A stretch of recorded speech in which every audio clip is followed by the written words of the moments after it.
High Commissioner Zixtal adjusted his ceremonial robes for the 17th time as his ship descended through Earth's atmosphere.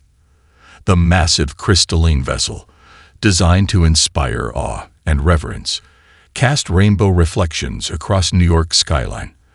After 50,000 years of guiding lesser species into the galactic community, the Council had their process down to an art. Everything would be perfect. Landing in 90 seconds, the ship's AI announced, detecting unusual activity at the designated landing zone. Zixtal's secondary hearts skipped a beat. Define unusual. The United Nations Plaza appears to be empty, except for a single human female with what appears to be recording equipment. This wasn't part of the protocol. There should have been hundreds of dignitaries, military honor guards, and the planet's highest-ranking officials. The Council had sent the procedure manual months ago, all 12,000 pages of it. The ship touched down with perfect precision on the landing pad. Zixtal took a deep breath, his crystalline skin catching the morning light. Perhaps they are waiting inside, he suggested to his nervous delegation. The main door opened with a harmonious tone designed by the galaxy's leading xenomusicologists to be pleasing to all known species. A perfectly calculated mist rolled out, and Zixtal descended the luminous steps. Oh, my God. You guys, you won't believe this. A young human female was speaking excitedly into her phone. The aliens are actually giving us main character energy right now. Look at that entrance. The sparkles. The fog. They're serving intergalactic drama. Zixtal froze mid-step. I am High Commissioner Zixtal of the Galactic Council. We come in. I'm Jessica Thompson, and this is going out live to my 50 million followers. The human bounced excitedly. Quick question. Did you guys coordinate the sparkly skin to match the ship, or was that just a happy accident? Because the aesthetic is everything. There appears to be some mistake, Zixtal said, his universal translator struggling with the human's rapid speech. We are here for the formal induction of Earth into the Galactic Council. Where are your leaders? Jessica checked her phone, scrolling through messages. Oh yeah, about that. Everyone's at the Yankees game. It's the World Series, you know. But don't worry, I'm live tweeting this whole thing. You're already trending. #SparklyAliens is taking off. The Yankees game. Zixtal's translator requested clarification 3 times. Baseball. America's favorite pastime. Look, the UN people said something about a space meeting, but it's Yankees versus Red Sox. That's way more important. Oh my God, wait until you see what people are saying about your robe. The memes are already incredible. Behind Zixtal, his junior diplomatic officer was frantically consulting the manual. Sir, there's no protocol for this situation. Your leaders chose a sports competition over first contact. Zixtal's voice rose an octave. Well, yeah, but hey, I've got like 1 million people asking. Would you be up for a quick TikTok dance? The fog and light show would make an amazing background. As if to punctuate the surreal situation, a food delivery drone buzzed past the ancient crystalline vessel, and Jessica's phone chimed. Sweet, my pizza's here. You guys want some? It's half pepperoni, half supreme. We can totally talk about that Space Council thing over lunch. Just keep the sparkles going. The lighting is perfect for my ring light. Zixtal, representative of the most powerful governing body in the known universe, found himself holding a slice of pizza, while Jessica taught his junior officers how to do something called the gritty in front of their ceremonial ship. His carefully planned first contact speech, crafted over 6 months by the Council's best xenolinguists, was forgotten as humanity's first official response to galactic civilization became, "Nice entrance, bestie, but you should have called ahead. It's game day." Kate Anderson was having a perfectly normal Tuesday when she became Earth's de facto ambassador to the galaxy. She had just finished her shift at the Daily Grind coffee shop in downtown Manhattan when her phone exploded with notifications about aliens at the UN. Hey, aren't you the one who made that viral video about different coffee orders predicting personality types? A frantic UN official had burst into the shop just as she was hanging up her apron. Please, we need someone who understands social media. The aliens are having a meltdown. Which is how Kate found herself sitting in an emergency session of the Galactic Council, still wearing her coffee-stained apron, while ancient alien civilizations debated proper first contact protocols. Order. We must have order. High Commissioner Zixtel's voice echoed through the crystalline chamber. The emergency meeting had been called after the disastrous landing incident, and now 200 alien species were arguing about how to handle the human situation. Kate raised her hand, still holding her phone. Quick question. Do you guys have space Uber Eats? Because this meeting looks like it's going to run long, and I'm starving. You cannot order food during an emergency council session. A tentacled diplomat gasped, all 7 of their eyes widening in shock. Watch me, Kate smiled, already typing on her phone. Anyone else want pizza? I'm making a poll on Instagram to see what toppings the galaxy prefers. The Council's diplomatic AI, a quantum computer designed to process complex political negotiations, made a sound like a dial-up modem having an existential crisis. While you guys figure out your voting thing, I've got some questions, Kate continued, scrolling through her DMs. Like, first off, why do all your official broadcasts look like soap operas from the 80s? The lighting is all wrong for social media. Have you considered ring lights? Our diplomatic broadcasts are not entertainment. Another counselor protested, their bioluminescent patterns flashing in distress. Really? Because Earth's been watching them like reality TV for years. You've got fan clubs, ship names, everything. The sexual tension between the Arcturian ambassador and the Proxima Centauri representative. Twitter is obsessed. The mentioned ambassadors shifted uncomfortably in their seats, moving several feet apart. This is unprecedented, Zixtal declared. Humans have been intercepting and shipping our officials. Oh, that's nothing, Kate said, taking a sip from her ever-present coffee cup. Wait until you see the TikTok compilations of your trade negotiations set to money, money, money by EBA. They're pretty fire, not gonna lie. The diplomatic AI made another concerning noise and started playing Dancing Queen through the chamber's speaker system. But the real question, Kate continued, now multitasking between 3 different social media platforms, is whether you guys want to join the galactic community. Like, for real. Not all this formal stuff. I'm talking movie nights, game tournaments, potluck dinners. You know, the things that actually matter. This is not how diplomatic relations work, a particularly ancient council member shouted. Maybe that's your problem, Kate replied, showing them her phone screen. Look, I just posted a poll asking Earth if they want to join your space club. 70% said, only if there's good food. 20% said, depends on the music. And 10% want to know if they can bring their dogs to council meetings. The diplomatic AI finally gave up, displayed a blue screen of death with the message human logic does not compute, and began playing Stayin' Alive while displaying a disco ball effect through the holographic systems. Kate looked around at the chaos, shrugged, and updated her Instagram story. Day 1, as Earth's accidental space ambassador, broke the aliens' computer with memes, ordered pizza to a galactic council meeting, and maybe started a diplomatic incident. But hey, at least everyone's having fun. Hashtag space diplomacy, hashtag alien TikTok, hashtag Wo says diplomacy can't be fun. Mike Reynolds never expected his college dropout story to end with him becoming a galactic celebrity.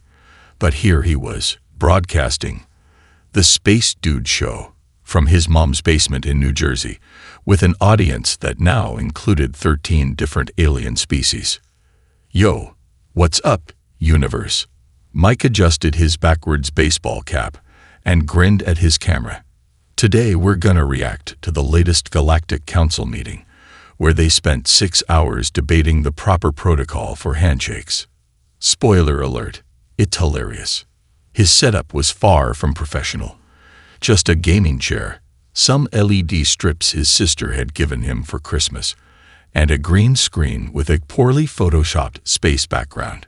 But something about his laid-back approach to interstellar politics had struck a chord across the galaxy. "Check this out," he said, playing a clip of the Council's latest session. "See how the Zenturian ambassador is all like. The proper angle of wrist rotation indicates respect and submission. Bro, have you tried just chilling?" The phrase that had started as a joke was now being repeated in council chambers across the galaxy. Junior diplomats from a dozen species had been caught using it during official proceedings, much to their superiors' horror. Meanwhile, in his studio in Columbus, Ohio, DJ Dave Miller was having his own impact on galactic politics. He'd taken the formal, droning speeches of the council and transformed them into something entirely new. This next track, Dave announced to his livestream audience, I call it Diplomatic Breakdown. It's a mix of High Commissioner Zixel's speech about proper protocol layered over some deep house beats. The drop hits right when he has his meltdown about humans using emoji in official documents. The result was already climbing the charts on alien music platforms, despite the Council's increasingly desperate attempts to maintain the dignity of their communications. Back in his basement, Mike was just getting started. Okay, so get this. The Council sent us this 12,000-page manual about how to join the galactic community. My dudes, I read the whole thing. Well, I had my AI assistant read it and give me the highlights. You know what it doesn't have? A single mention of pizza parties or game nights. How do they expect to build community without snacks?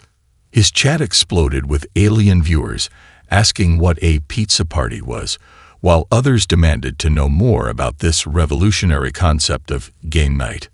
But here's the real tea, Mike continued, spinning in his gaming chair. The Council's been going about this all wrong. They're up there with their fancy robes and crystal ships, acting all serious, when the real way to unite the galaxy is through memes. Did you know the Andromedans had never seen a cat video before us? That's the real diplomatic crisis. Across the galaxy, the Council's attempts to maintain order were crumbling. Their educational broadcasts were being remixed into dance challenges. Their formal declarations were being turned into reaction GIFs. And through it all, Mike's catchphrase kept spreading. But have you tried just chilling? Breaking news. Mike announced, reading from his phone. The Council just released a formal condemnation of what they're calling human informality infection. They're especially mad about Dave's new track hitting #1 on Space Spotify. My response. He paused for dramatic effect. Sounds like someone needs to chill. The final straw came when a group of young alien diplomats submitted their report on human culture entirely in meme format, complete with references to early 21st century internet culture. The Council's archivists were still trying to decode what "this is fine" meant in the context of interstellar relations. As Mike ended his stream with his usual sign-off, "Stay cool, space nerds," he had no idea that his next show would break the galactic internet. After all, tomorrow's guest was none other than the Andromedan ambassador's teenage daughter, who had some strong opinions about her dad's totally cringe approach to diplomacy. Ambassador Xylith of the Centauri Confederation had 17 doctoral degrees in xenodiplomacy. They had negotiated peace treaties between silicon-based and carbon-based life forms. They had once prevented an interstellar war with a single, perfectly timed cough. And now, they were standing backstage at America's Got Talent, Galactic Edition, wondering where everything had gone wrong. 5 minutes till you're on, Your Excellency. Jack Williams, the show's host, bounced past with the energy of someone who'd mainlined 8 espressos. The former game show host had convinced the network that adding aliens to the format was exactly what primetime needed. I am here to restore diplomatic order, Syleth insisted, their phosphorescent tentacles twisting in agitation. Not to judge a talent competition. Look, Jack said, straightening Syleth's designer tie. The wardrobe department had insisted. You want to reach humanity. This is how you do it. Not through some boring council meeting, but through good old-fashioned entertainment. Tonight's viewership is already breaking records. On stage, a group of Andromedans was performing a break-dancing routine to a remix of classical Mozartian symphony and traditional Betelgeusian war chants. The human audience was going wild. But the council protocols clearly state. Syleth began. Protocols. Jack laughed. My friend, do you know what your approval rating was before this show? 2%. Know what it is now? 45% and climbing. Just because people love how you say, that's a no from me, in that cool echo voice of yours. Syleth's tentacles drooped. It was true. Their carefully prepared speeches about galactic unity had reached barely anyone, but their accidental catchphrase, uttered during a particularly bad juggling act, had somehow become a global meme. Next up, Jack continued, checking his tablet. We've got a mixed species group performing something called interpretive dance about Council Regulation 247. Proper waste management in zero gravity. They've added lasers. That regulation took 12 years to write. Syleth protested. And now, it's getting a sick beat and jazz hands. That's show business, baby. Jack clapped them on what he hoped was a shoulder. Oh, and the network loves your look so much they want to do a spin-off. Keeping up with the Centaurians, following your family's daily life. Very real, very raw. The stage manager, a harried-looking woman with a headset, rushed over. Mr. Williams, we've got a situation. The Vulcans want to do their poetry reading again. Absolutely not. Jack shuddered. We're entertainment, not a weapon of mass destruction. Send them to the council. That's more their speed. The council is not a dumping ground for rejected contestants. Syleth's voice modulator hit a note of pure outrage. No, you're right, Jack agreed, then grinned. It's more like the galaxy's longest-running reality show. Speaking of which, have you seen the ratings for The Real Diplomats of the Orient Belt? Fantastic drama this season. Before Syleth could reply, the floor director gave the signal.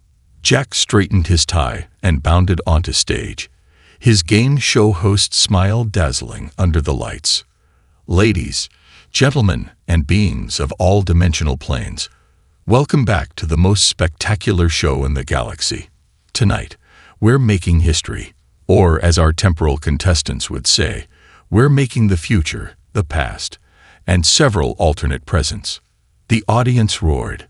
Syleth watched in horror as centuries of diplomatic tradition were reduced to a primetime entertainment spectacle. And the worst part, it was working. Species that had been at war for millennia were sitting together in the audience, sharing popcorn, and arguing about scoring metrics instead of territory rights. Remember, folks, Jack's voice boomed through the studio. After the show, don't forget to download our app to vote on next week's interstellar trade agreements. And now, please welcome back our distinguished judge, the being who put the star in Interstellar, Ambassador Syleth. As the spotlight hit them, Syleth could only think one thing. The council was never, ever going to let them live this down. Amy Martinez had 3 rules for any successful event: good food, good music, and good vibes. As a professional party planner from Austin, Texas, she'd never met a gathering she couldn't improve, even if that gathering happened to be an emergency session of the Galactic Security Council. "Y'all look like you need some brisket," she announced, wheeling her famous smoker onto the floor of the prestigious chamber. The assembled alien diplomats watched in confusion as she started setting up what she called her emergency BBQ station. "This is a critical meeting about the Regelian-Centaurian border dispute," Admiral Zixfel protested, his crystalline form vibrating with indignation. "We've been at war for 3 centuries. "Exactly," Amy said, pulling out her checkered tablecloths. "And has all that fancy talk fixed anything? No. Then maybe it's time to try the Texas solution. Nobody starts a fight with a mouth full of good brisket." The Regelian ambassador's sensory tentacles twitched. "What is this brisket you speak of?" 2 hours later, the ancient chamber had been transformed. String lights hung from the ceremonial arches, country music played softly in the background, and the air was filled with the irresistible smell of slow-cooked meat and Amy's secret sauce. "So," Amy said, serving up another plate to the Regelian ambassador, "you're saying this whole war started because your people think the Centaurians are hoarding all the good mining asteroids?" "They are," the ambassador's translator crackled with emotion. "They take all the resource-rich ones and leave us the space rocks." "Nonsense."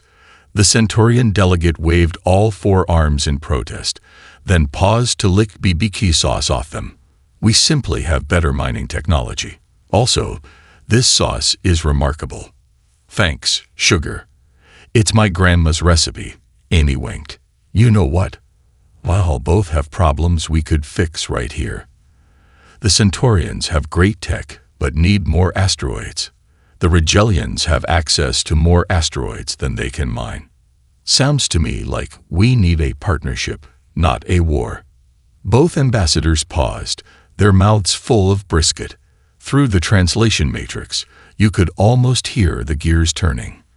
"A joint mining operation," the Regelian mused, "with profit sharing and technology exchange." The Centaurian added, "And regular BBQ meetings to keep everything running smooth." Amy nodded, already planning the next menu. "I'm thinking monthly cookouts, rotating locations. Y'all can even take turns bringing your local dishes. Cultural exchange through food. Works every time." From his corner, Admiral Zixtal watched in amazement as 3 centuries of conflict were resolved over smoked meat and coleslaw. His protocol droid had already shorted out trying to categorize this under official diplomatic procedures. The news spread fast. Within days, Amy's contact list was filling up with requests from other species. The Andromedans and the Pleiadians wanted her to cater their peace talks. The Sirius Confederation asked if she could host a casual dinner to discuss trade routes. "This is unprecedented," Zixtal muttered, watching as Amy taught a group of alien diplomats how to line dance. "She's resolving conflicts that our best negotiators couldn't touch." "That's because y'all were making it too complicated," Amy said, adjusting her cowboy hat. "Folks are just folks, even if they're made of crystal or have 7 arms. Feed them good food, give them good music, and let them talk like regular people instead of politicians."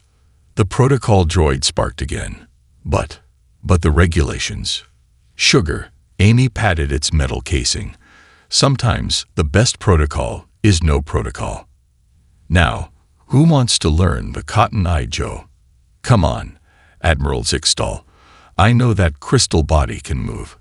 As the chamber filled with laughter and music, Amy checked another successful event off her list. Tomorrow, she'd be hosting a potluck for the Galactic Economic Summit, and she couldn't wait to see what dishes the aliens would bring. After all, nothing said universal peace like good food and better company. Tom O'Connor was having a slow night at his Brooklyn bar when the idea hit him. He'd been listening to a group of alien tourists complain about the Galactic Trade Commission's regulations while admiring his collection of local craft beer. "So let me get this straight," Tom said, polishing a glass with the easy motion of someone who'd done it a million times. You can't sell your handmade quantum jewelry because you don't have a level 7 trade license.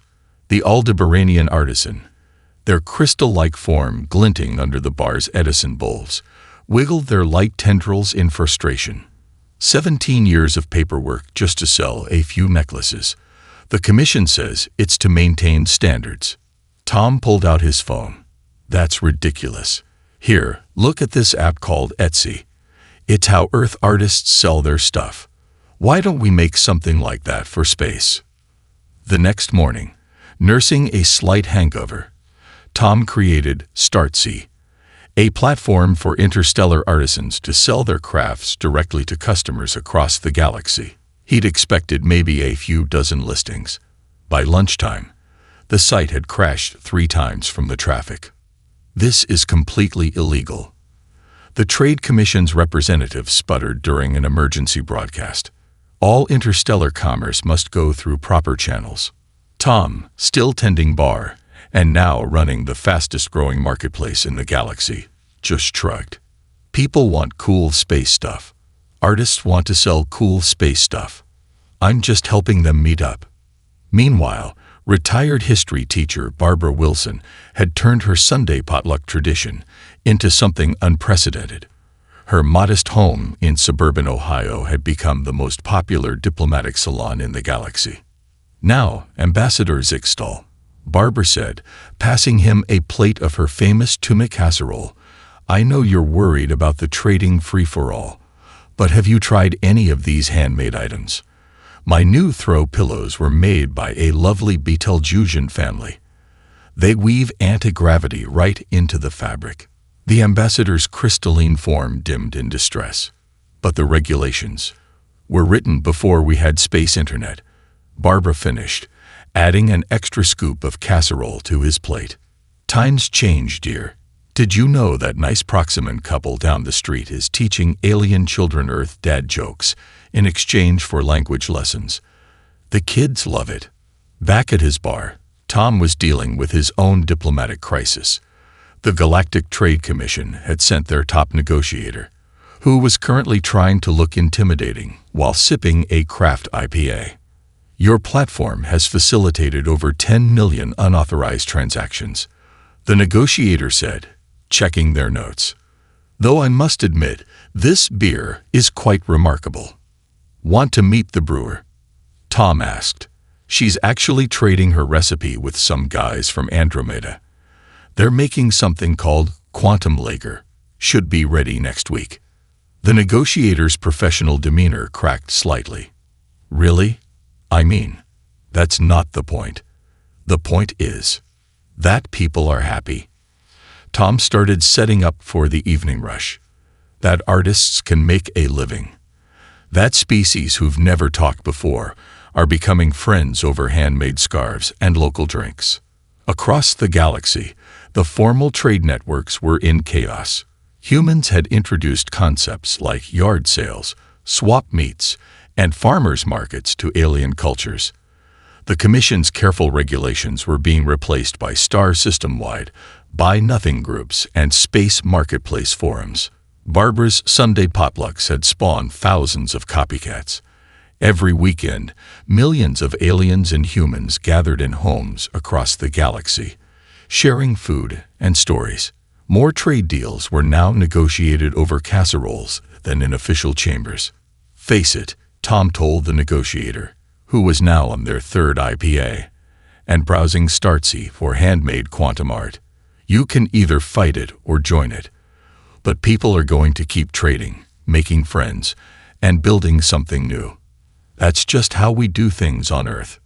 The negotiator sighed, then pulled out their official tablet. "Speaking of art, do you think that Aldebaranian artisan ships to the galactic core?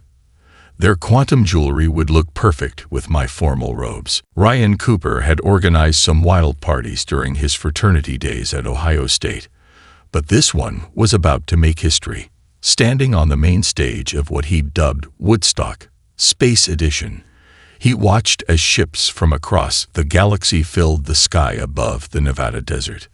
"Dude," his event co-coordinator Jake whispered, "I think we might have gone too viral this time."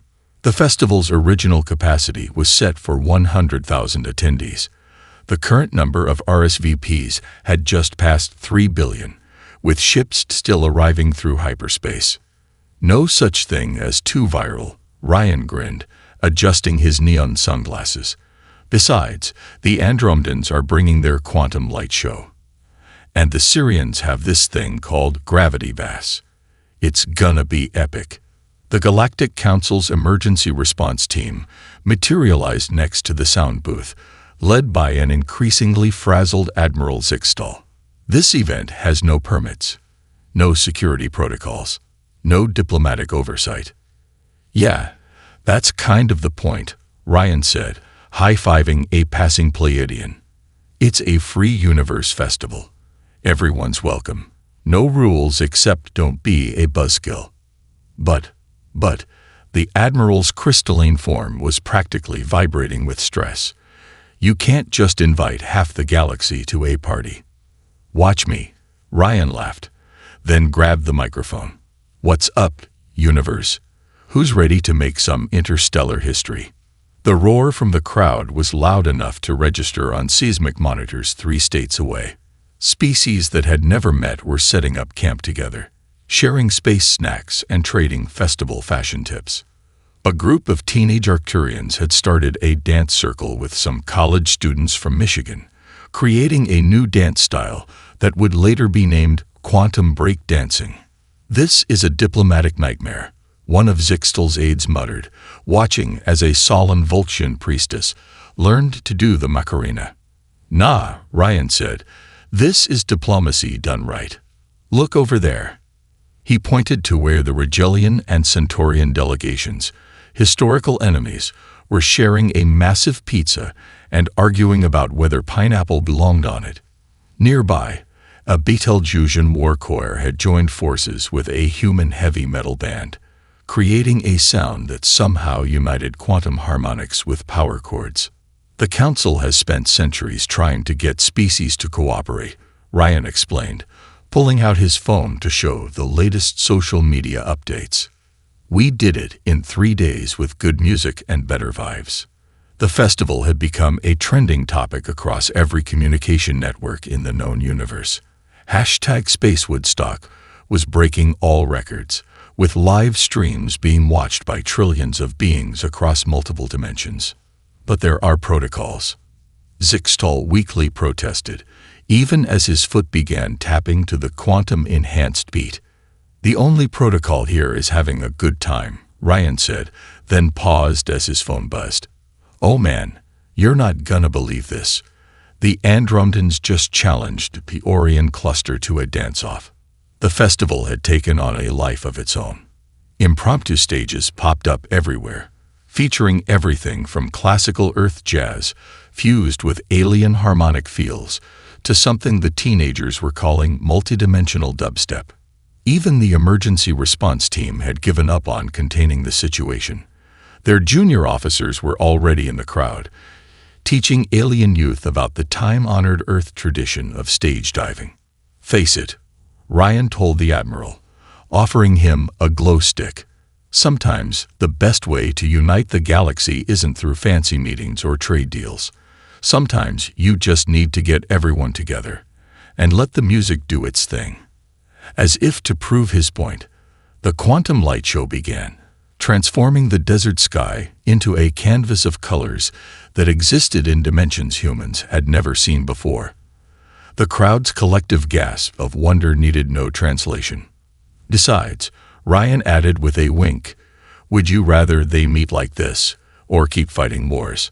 Looking at the joyous chaos around them, Admiral Zixtal had to admit, maybe the humans were onto something after all. Lisa Cosmic Vibes Parker had never expected her yoga studio in Venice Beach to become the galaxy's most effective conflict resolution center. Yet here she was, leading a galactic harmony session with representatives from 17 different star systems. Now, everyone take a deep breath, she said, her voice serene, as she guided the assembled aliens through a modified sun salutation. Feel the universal energy flow through whatever appendages you happen to have. The former council chamber had been completely transformed. Gone were the austere crystalline podiums and formal seating arrangements. Instead, the space was filled with comfortable cushions, string lights, and the gentle sound of wind chimes made from recycled quantum drive components. "This is ridiculous," a newly arrived diplomatic observer muttered, watching as High Commissioner Zixtal, now wearing yoga pants over his crystalline form, attempted a downward-facing dog. "That's what they all say at first," Kate Anderson replied, still wearing her coffee shop apron even though she'd somehow become Earth's senior diplomatic coordinator. "But have you seen our conflict resolution stats since we started the Cosmic Harmony program?" The numbers were indeed impressive. Interstellar disputes had dropped by 80%. Trade was flourishing through Tom's Startsea platform, which had evolved into a galaxy-wide network of personal commerce and cultural exchange. Amy's barbecue diplomacy had spread to every sector, with regular cookouts becoming the preferred method of negotiation. "Remember the old council? Mike the Space Dude," Reynolds asked during his now official Galactic broadcasting show. "All those rules and procedures. Now look at us. We've got intergalactic game nights, multi-species karaoke Thursdays, and the annual Space Woodstock is officially the biggest peace festival in known history." In one corner of the chamber, Barbara Wilson was teaching a group of young alien diplomats the art of human small talk over fresh-baked cookies. "The secret," she explained, "is to care more about making friends than making points." The final transformation of the council had been gradual yet inevitable. It started with simple things: adding a coffee bar to the main chamber, installing some comfy couches, starting every session with an icebreaker game. Before anyone realized it, the most powerful governing body in the galaxy had become something between a community center and a cosmic coffee shop. "Today's agenda," Zixtal announced, now comfortable in his role as Chief Community Coordinator rather than High Commissioner, includes the usual morning yoga with Lisa. Then we've got the multi-species baking contest. Remember, all entries must be safe for carbon-based consumption, followed by the weekly diplomatic dance-off. The observer looked horrified. But what about the serious issues? The complex negotiations, the delicate balance of power. "Oh, we still handle all that," Lisa smiled, setting up her yoga mats. "Just differently. You'd be amazed how many border disputes can be solved when both parties are in tree pose. Something about trying not to fall over really puts things in perspective."